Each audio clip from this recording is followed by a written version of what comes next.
Bila kita nampak raut wajah orang yang tenang cerah, maka ketenangan bukan pada wajahnya. Bila nampak orang melangkahkan kaki dengan tenang penuh wibawa, maka ketenangan bukan pada kakinya. Bila tampak ayunan tangannya tak tergesa-gesa, maka bahagia bukan pada tangannya. Di mana letak bahagia itu? Ala fil jasadi mudghah. Ketahuilah dalam jasad ada segumpal, ada sekepal, ada sesuap.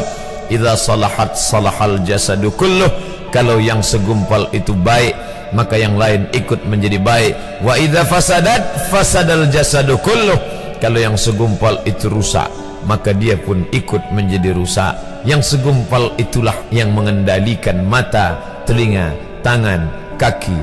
Yang segumpal itulah tempat rindu, benci, marah, ridha, ikhlas, fasik, hasad, kufur. Di sanalah bersemayam rindu dan benci. Maka jangan terlampau benci. Habib habibaka haunamma. Kalau kau sayang, sayanglah secukupnya sahaja. Karena boleh jadi hari ini kau sayang, besok berubah menjadi kebencian. Kalau kau benci, bencilah secukupnya sahaja.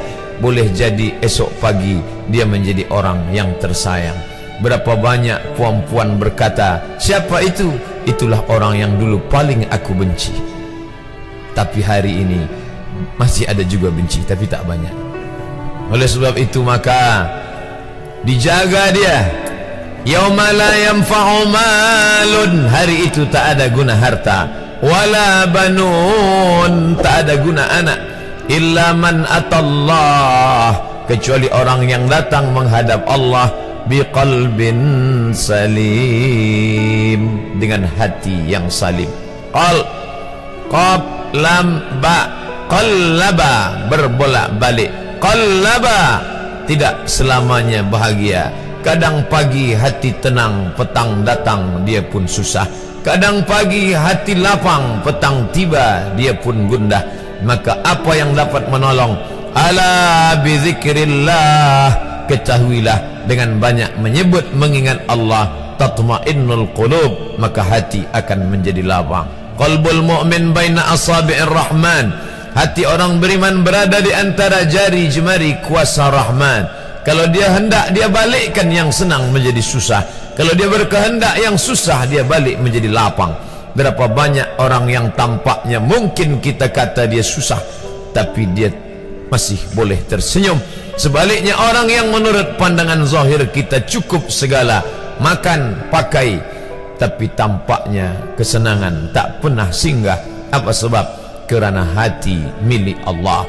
Dia ada dalam diri kita, tapi dia bukan punya kita. Lillahi ma fis samawati wa ma fil ard. Apa di langit, apa di bumi, milik Allah. Balikkan kepada Allah. Dari Allah balik kepada Allah. Senang mengucapkannya, payah mengamalkannya, lebih sulit memasukkannya ke dalam hati. Oleh sebab itu maka apa cara supaya hati menjadi lapang? Yang pertama, iman. Mesti ada iman.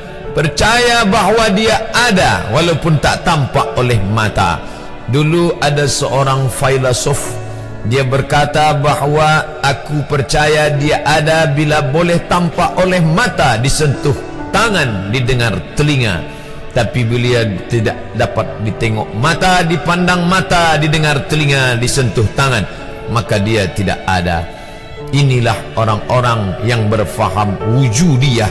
Wujud ada, mikrofon ada, mimbar ada, orang ada, kerana aku boleh menatap dengan mata, mendengar suara dengan telinga, bersapa tangan dengan alat yang diciptakan Allah Subhanahu wa ta'ala. Tapi kita mengenal dia bukan kerana rupa. Bahkan bila kita pejam mata nampak berbagai macam rupa, itukah dia? Bukan. Walam yakul lahu kufuwan ahad. Bila kita pandang tengah malam tampak bermacam warna rupa, itukah dia? Ma khatara bibalik fallahu laisa kadzalik. Apa yang terlintas di hatimu, maka dia tidaklah seperti itu. Dia tak dapat dipandang dengan mata. La tudrikuhul absaru, dia tak dapat ditangkap mata. Wa huwa yudrikul absara, dialah yang dapat menatap mata. Jangankan dia, wajah kita pun kita tak boleh melihatnya. Siapa yang boleh melihat wajahnya? Sementara belum dijumpai cermin, belum pandai orang membuat cermin, orang tak tahu bentuk rupa wajahnya bagaimana. Sampai suatu hari dia dalam perjalanan panjang, dia tengok ada pohonan rindang, lalu kemudian dia berteduh di bawah pohon rindang, menghindar dari panas terik matahari. Di bawah pohon rindang ada kolam air, maka saat dia akan mengambil minum dari air kolam, disitulah dia melihat wajahnya. Oh, begitu rupa wajah di dalam air kolam.